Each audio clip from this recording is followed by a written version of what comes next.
नमस्कार, दिन भर की बड़ी खबरों में आपका स्वागत है। मैं हूं परवीन शेख। आज इस बुलेटिन में बात होगी राहुल गांधी को कोर्ट से मिली बड़ी राहत की, मोदी सरकार के 9 साल पर 9 सवालों की। बात करेंगे संसद के उद्घाटन को लेकर मचे सियासी घमासान की, कांग्रेस के आगे झुके केजरीवाल की। साथ ही जानेंगे कर्नाटक कैबिनेट विस्तार को लेकर क्या है कांग्रेस हाईकमान का फैसला। और बुलेटिन के आखिर में बात होगी मथुरा श्री कृष्ण जन्मभूमि विवाद में आए नए आदेश की। इसके साथ ही और भी कई बड़ी खबरों से आपको करवाएंगे रूबरू, लेकिन तमाम बड़ी खबरों से पहले एक नजर सुर्खियों पर। नीति आयोग की बैठक से केजरीवाल, भगवंत मान और केसीआर ने किया किनारा। केजरीवाल बोले संविधान का मजाक बन रहा है, ऐसी बैठक का क्या मतलब। हरियाणा के महेंद्रगढ़ में बीजेपी के जनसंवाद कार्यक्रम में हुआ सीएम मनोहर लाल खट्टर का विरोध, लोगों ने सड़क जाम करके बीजेपी के खिलाफ की नारेबाजी। आप नेता को बड़ी राहत, सुप्रीम कोर्ट ने मनी लॉन्ड्रिंग मामले में जेल में बंद आप सरकार में मंत्री रहे सत्येंद्र जैन को दी अंतरिम जमानत।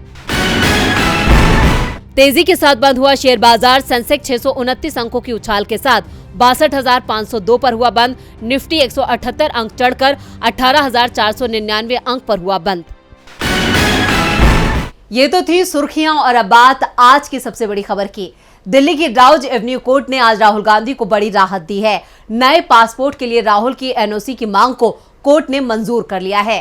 3 साल के लिए कोर्ट ने एनओसी दी है। राहुल के पक्ष में आए इस फैसले से बीजेपी को बड़ा झटका लगा है। क्या है पूरी खबर, देखते हैं ये रिपोर्ट। राहुल गांधी का अमेरिका जाने का रास्ता साफ हो गया है। अब वो 28 मई को अमेरिका के लिए रवाना होंगे, जहां वो स्टैनफोर्ड यूनिवर्सिटी के कार्यक्रम में हिस्सा लेंगे। साथ ही 29 और 30 मई को राहुल गांधी प्रवासी भारतीयों को भी संबोधित करेंगे। आज कांग्रेस नेता राहुल गांधी को राउज एवेन्यू कोर्ट से बड़ी राहत मिली। उनको विशेष अदालत ने नया पासपोर्ट बनाने की इजाजत दे दी है। उनको मिली हुई ये एनओसी अगले 3 साल के लिए मान्य रहेगी। दरअसल उनकी संसद सदस्यता जाने के बाद उन्होंने अपना राजनयिक पासपोर्ट सरेंडर कर अपने लिए साधारण पासपोर्ट बनवाने के लिए आवेदन किया था, जिसका बीजेपी नेता सुब्रमण्यम स्वामी ने विरोध किया था। उन्होंने तर्क दिया था कि राहुल नेशनल हेराल्ड केस में जमानत पर हैं और इस केस की जांच को प्रभावित कर सकते हैं, इसलिए राहुल को पासपोर्ट बनाने के लिए एनओसी नहीं दी जानी चाहिए। लेकिन आज सुनवाई करते हुए कोर्ट ने बीजेपी नेता की दलीलों को दरकिनार करते हुए राहुल को पासपोर्ट बनाने की मंजूरी दी। साथ ही स्वामी की दलीलों पर राउज एवेन्यू कोर्ट ने कहा, अच्छा स्वामी ये नहीं कह रहे कि राहुल गांधी को पासपोर्ट ना दिया जाए, बस वो ये कह रहे हैं कि उन्हें पासपोर्ट 1 साल के लिए दिया जाना चाहिए। कोर्ट के आदेश से बीजेपी नेता को बड़ा झटका लगा है। वहीं राहुल की तरफ से 10 साल के लिए एनओसी की मांग की गई थी, लेकिन कोर्ट ने राहुल को 3 साल के लिए एनओसी दी है। आपको बता दें कि राहुल ने 23 मई को याचिका दायर कर कोर्ट से नए पासपोर्ट के लिए नो ऑब्जेक्शन सर्टिफिकेट देने की मांग की थी, क्योंकि सांसदी जाने के बाद राहुल ने अपना डिप्लोमेटिक पासपोर्ट सरेंडर कर दिया था। इसके बाद उन्होंने साधारण पासपोर्ट के लिए एनओसी जारी करने की गुहार लगाई थी, जिसे आज कोर्ट ने मंजूरी दे दी है। राहुल गांधी का अमेरिका जाना अब तय है, जिससे बीजेपी परेशान है। परेशान तो मोदी सरकार भी है। मोदी सरकार के आज 9 साल पूरे होने के मौके पर कांग्रेस ने उनसे 9 सवाल पूछे हैं, तो वहीं राहुल गांधी ने मोदी सरकार को झूठी सरकार करार दिया है। राहुल ने कहा, झूठे वादों और जनता की दुर्दशा पर भाजपा ने खड़ी की 9 साल की इमारत। महंगाई, नफरत और बेरोजगारी, प्रधानमंत्री जी अपनी इन नाकामियों की लीजिए जिम्मेदारी। मोदी सरकार के 9 साल पूरा होने के मौके पर कांग्रेस ने उनसे 9 सवाल पूछे हैं। कांग्रेस की ओर से अडानी, किसानों की आय दुगनी, महंगाई और बेरोजगारी जैसे मुद्दे पर सवाल पूछे गए हैं। कांग्रेस की ओर से 9 साल 9 सवाल पर बुकलेट भी जारी की गई है। पार्टी के सीनियर नेता जयराम रमेश ने बताया कि कांग्रेस देश भर के 35 शहरों में प्रेस कॉन्फ्रेंस करेगी। कांग्रेस की ओर से कहा गया है कि राहुल गांधी ने भारत जोड़ो यात्रा के दौरान और बाद में लगातार ये 9 सवाल उठाए, लेकिन आज तक कोई जवाब नहीं मिला। कांग्रेस पार्टी आज पीएम मोदी से 9 सवाल पूछ रही है। हम चाहते हैं कि इन सवालों पर पीएम मोदी चुप्पी तोड़ें।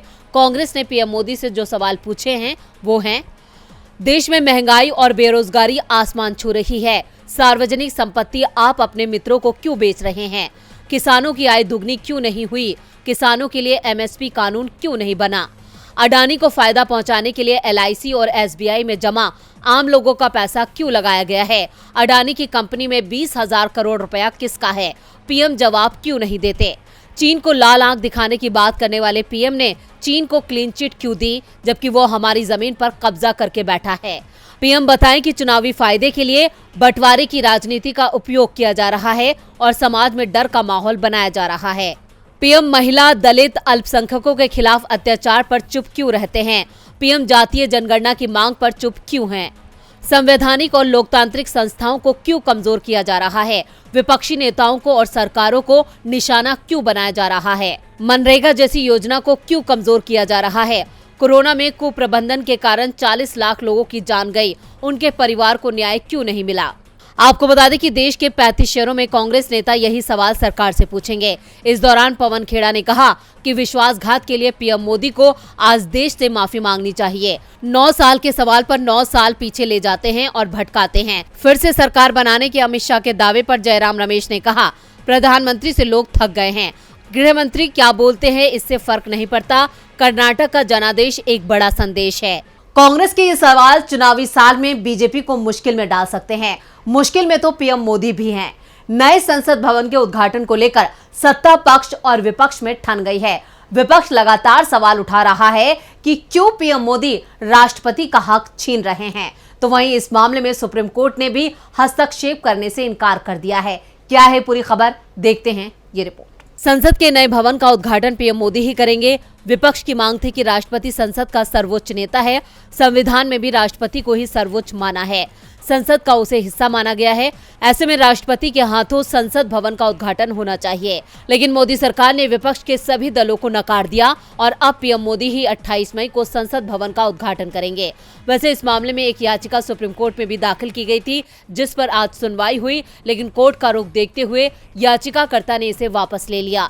सुप्रीम कोर्ट ने मामले में हस्तक्षेप से इनकार कर दिया, लेकिन विपक्षी दल अभी भी अपने स्टैंड पर कायम हैं और 20 राजनीतिक दलों ने संसद भवन के उद्घाटन कार्यक्रम का बहिष्कार कर दिया है। इस बीच कांग्रेस ने सैनगोल मामले में बीजेपी को घेर लिया।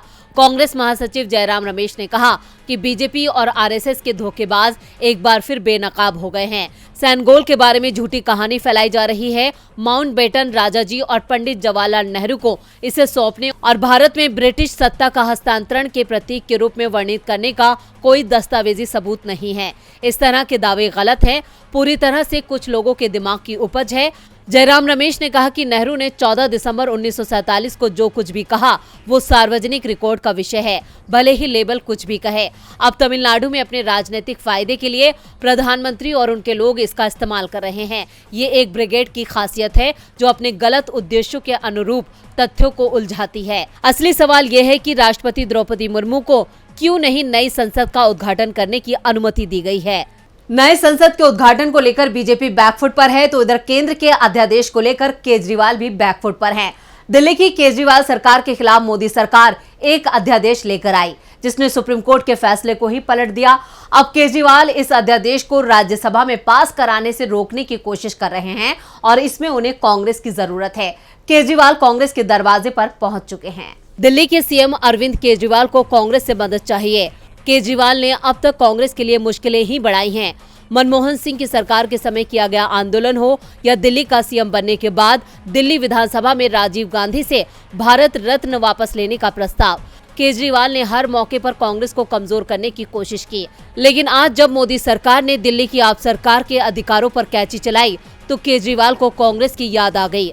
केजरीवाल ने आज सुबह ट्वीट करते हुए कांग्रेस से मदद मांगी है। उन्होंने कहा कि केंद्र की बीजेपी सरकार अलोकतांत्रिक और असंवैधानिक तरीके से अध्यादेश लेकर आई है। इसके खिलाफ सभी विपक्षी दलों को एकजुट होना चाहिए। इस पर चर्चा करने के लिए केजरीवाल ने कांग्रेस अध्यक्ष खड़गे और राहुल गांधी से मिलने का समय मांगा है, लेकिन कांग्रेस अध्यक्ष ने अभी तक केजरीवाल को मुलाकात का समय नहीं दिया है। दिल्ली के सीएम को अब तक इस मामले में नीतीश कुमार, ममता बनर्जी, उद्धव ठाकरे और शरद पवार का साथ मिल चुका है, लेकिन कांग्रेस का साथ आसानी से नहीं मिलेगा, ये तय माना जा रहा है। दिल्ली, पंजाब, गुजरात और गोवा की कांग्रेस इकाई केजरीवाल की मदद नहीं किए जाने की बात कह रही है, तो कांग्रेस नेता अलका लामा ने आपसे माफी की मांग कर दी है। लामा ने कहा, कांग्रेस परिवार पूर्व कांग्रेस अध्यक्ष सोनिया गांधी, पूर्व पीएम डॉक्टर मनमोहन सिंह, पूर्व सीएम शीला दीक्षित और गांधी परिवार से आम आदमी पार्टी माफी मांगे। इसके बाद समर्थन को लेकर बात आगे बढ़े तो हम कार्यकर्ताओं को इसमें कोई आपत्ति नहीं होगी। उम्मीद करते हैं कि कांग्रेस अध्यक्ष खड़गे कांग्रेस के लाखों करोड़ों कार्यकर्ताओं की आप द्वारा आहत की गई भावनाओं का ख्याल करेंगे और दिल्ली के सीएम अरविंद केजरीवाल को समय देने पर विचार करेंगे। साफ लांबा की ओर से ये शर्त लगा दी गई है कि पहले केजरीवाल माफी मांगे। केजरीवाल की मदद को लेकर क्या होगा कांग्रेस का रुख, इस पर देश की नजरें हैं। नजरें तो कल होने वाले कर्नाटक कैबिनेट विस्तार पर भी हैं। कर्नाटक में कांग्रेस की प्रचंड जीत के बाद सीएम सिद्धारमैया की सरकार बन गई और सीएम सिद्धारमैया और डीके शिवकुमार के अलावा कांग्रेस आलाकमान ने 8 मंत्रियों की पहली सूची को मंजूरी दी थी, जिन्होंने 20 मई को शपथ ली। लेकिन अब खबर आ रही है कि 27 मई यानी कि कल 23 विधायक मंत्री पद की शपथ लेंगे। कर्नाटक के मुख्यमंत्री सिद्धारमैया की सरकार में अब कैबिनेट मंत्रियों के नाम को लेकर पेच फंसा हुआ है। हालांकि खबरों के मुताबिक दिल्ली में मुख्यमंत्री सिद्धारमैया, डिप्टी सीएम डीके शिवकुमार और पार्टी के केंद्रीय नेताओं के बीच हुई बैठक में नामों को अंतिम रूप दिया गया है। इस कड़ी में सीएम सिद्धारमैया ने राहुल गांधी और सोनिया गांधी से मुलाकात की और मुलाकात के बाद फैसला लिया गया है कि 23 और मंत्री शनिवार को शपथ लेंगे। हालांकि अब तक विभागों का आवंटन नहीं किया गया है, लेकिन इतना तो तय है कि अलग अलग समुदायों को संतुलित करते हुए मंत्रियों की सूची तैयार करना या विभागों का आवंटन करना कांग्रेस के लिए एक मुश्किल काम होगा। वहीं नए मंत्री प्रियांक खड़गे ने यह स्पष्ट कर दिया है कि नई कांग्रेस सरकार पिछली बीजेपी सरकार की नीतियों की समीक्षा करके उसको ठीक करेगी। इससे यह अनुमान लगाया जा रहा है कि मुस्लिम कोटा, हिजाब प्रतिबंध और धर्मांतरण विरोधी कानूनों पर सरकार बड़ा निर्णय ले सकती है। उन्होंने कहा कि अगर कोई भी बिल या सरकारी आदेश जो कर्नाटक में नफरत पैदा करता है, उसकी समीक्षा की जाएगी या उसे खारिज कर दिया जाएगा। कांग्रेस ने इस महीने की शुरुआत में कर्नाटक में राज्य की 224 सीटों में से 135 सीटें जीतकर अपनी सरकार बनाई है। राज्य में शासन कर रही बीजेपी ने 66 और एचडी कुमारस्वामी की जनता दल सेकुलर ने 19 सीटें जीती थी। कांग्रेस ने अपना वोट शेयर 2018 में 38.1% से बढ़ाकर 42.9% कर लिया है। वहीं जेडीएस का वोट प्रतिशत 18.3 से 13.3% तक गिर गया। वहीं बीजेपी ने राज्य में 2018 से अपना 36% वोट शेयर बनाए रखा है। सिद्धारमैया की कैबिनेट विस्तार पर बीजेपी की खास नजर है। नजरें तो इस वक्त मणिपुर पर भी हैं। मणिपुर में शांति बहाल करने की तमाम कोशिशें नाकाम होती आ रही हैं। सेना, असम राइफल्स और राज्य रक्षा इकाइयों की तमाम कोशिशों के बावजूद राज्य में बवाल थमने का नाम नहीं ले रहा है। हाल ही में अज्ञात लोगों की एक भीड़ ने मंत्री के घर पर धावा बोला और जमकर तोड़फोड़ की। वहीं ऐसे ही एक दूसरे मामले में भीड़ की सुरक्षा बलों से झड़प में एक व्यक्ति की जान चली गई। तो क्या मणिपुर के हालात बीजेपी से संभल नहीं रहे हैं? देखते हैं ये रिपोर्ट। मणिपुर में तनाव कम होने का नाम नहीं ले रहा है। बीती रात गुस्साई भीड़ ने केंद्रीय विदेश और शिक्षा राज्य मंत्री डॉक्टर आर.के. रंजन सिंह और मणिपुर के ऊर्जा, वन, पर्यावरण और जलवायु परिवर्तन, कृषि विज्ञान और प्रौद्योगिकी मंत्री थोंगम विश्वजीत सिंह के आवास को निशाने पर ले लिया। उस वक्त केंद्रीय मंत्री घर पर ही मौजूद थे। भीड़ को तितर-बितर करने के लिए सुरक्षा बलों को आंसू गैस का इस्तेमाल करना पड़ा। खबरों के मुताबिक पहली घटना बीती रात हुई जब गुस्साई भीड़ ने राज्य के पूर्वी इम्फाल जिले में कोंगबा बाजार के पास डॉक्टर आर.के. रंजन सिंह के आवास को निशाना बनाने की कोशिश की। मणिपुर पुलिस और केंद्रीय बलों के जवानों सहित सुरक्षा बलों को भीड़ को नियंत्रित करने में दिक्कतें आईं। इससे पहले एक भीड़ ने मणिपुर के वन मंत्री थोंगजू किटना पनुंग के घर पर भी धावा बोलने की कोशिश की थी। आपको बता दें कि राज्य में 3 हफ्ते पहले शुरू हुए बवाल में 70 से ज्यादा लोगों की जान जा चुकी है। हालात को नियंत्रित करने के लिए सेना और अर्धसैनिक बलों को तैनात किया गया है। खबरों की माने तो राज्य के हालात बीजेपी के हाथ से फिसलते जा रहे हैं, क्योंकि जब राज्य में मंत्री भी सुरक्षित नहीं है तो आम लोगों की क्या हालत होगी, इसका अंदाजा लगाया जा सकता है। 3 मई के बाद से ही राज्य में अशांति छाई हुई है। हालात अभी तक सामान्य नहीं हो पाए हैं। ऐसे में अब गृह मंत्री अमित शाह 29 मई को मणिपुर के दौरे पर जा सकते हैं। शायद 3 दिनों तक मणिपुर में कैंप करेंगे। और बुलेटिन के आखिर में बात मथुरा श्री कृष्ण जन्मभूमि विवाद की। मथुरा में श्री कृष्ण जन्मभूमि विवाद से जुड़े सभी मामलों में अब इलाहाबाद हाईकोर्ट में ही सुनवाई होगी। इसको लेकर दायर याचिका पर सुनवाई करने के बाद कोर्ट की तरफ से ये फैसला लिया गया है। तो क्या है पूरी खबर, देखते हैं ये रिपोर्ट। मथुरा श्री कृष्ण जन्मभूमि विवाद से जुड़े सभी मामलों की सुनवाई अब इलाहाबाद हाईकोर्ट में होगी। इलाहाबाद हाईकोर्ट ने मथुरा की निचली अदालत में चल रहे सभी मामलों को अपने पास मंगवाने का फैसला किया है।